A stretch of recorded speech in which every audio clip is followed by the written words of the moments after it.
stroller moments earlier. The brunette in the middle, that is Danielle Bodeman. Annabelle squinted her eyes and leaned forward, staring intently at the woman. You mean Danielle Marlow now? Annabelle shook her head in disbelief. She still could not get used to the idea Walt Marlow had not just managed to leap back into the living world, but he was married again. And then, as if a thought suddenly occurred to her, she turned to Kat and said, "That must mean Walt Marlow is here somewhere." Kat shrugged. "I suppose he is." Annabelle quickly scanned the crowd. With a gasp, she pointed to a man below. "It's him." She then shook her head and said, "I should have known it might be him.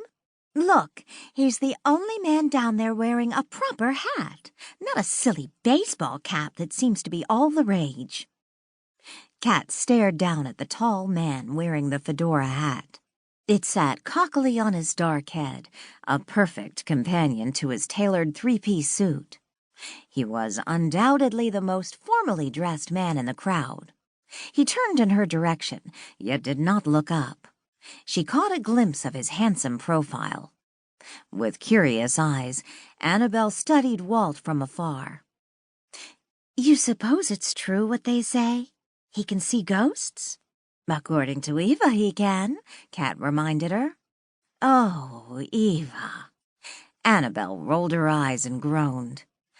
"I don't understand why you have such a problem with Eva," Kat said. "It's hardly her fault." "It just doesn't seem fair. You and I are stuck here in the cemetery, while Eva is free to gallivant all over the countryside."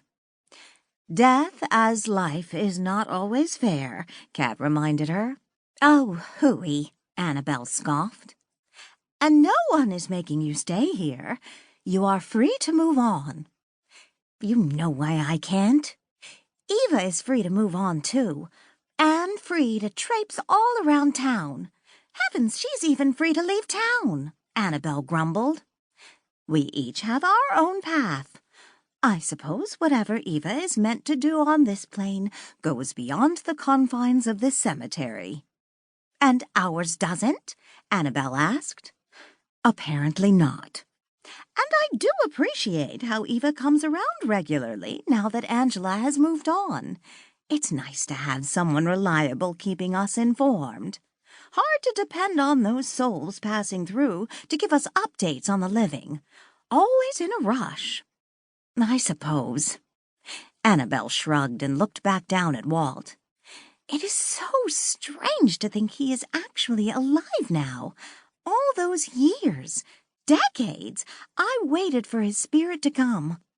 I wanted to make him tell me. I can't move on until I know." "You knew he was confined to Marlow House? It's not like he could drop by the cemetery for a chat." "I assumed he would eventually decide to move on.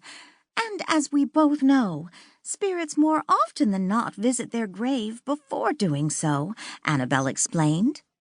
"He did come to talk to Angela before she moved on," Kat reminded her. "Yes, I know.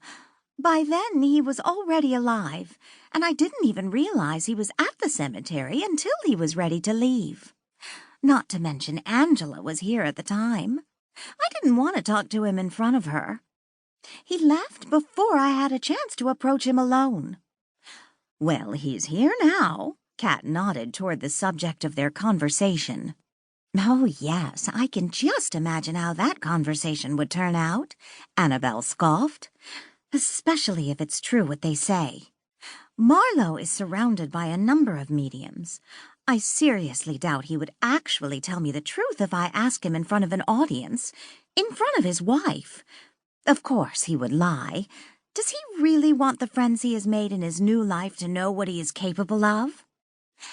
"Annabelle," Kat said gently, "if you are so certain, then I really don't understand why you don't just move on. What are you waiting for? It is time." "Because I can't," Annabelle said softly. "Something is keeping me here. I just know it's tied to Walt Marlow and what I must ask him. I need to do it for Abe."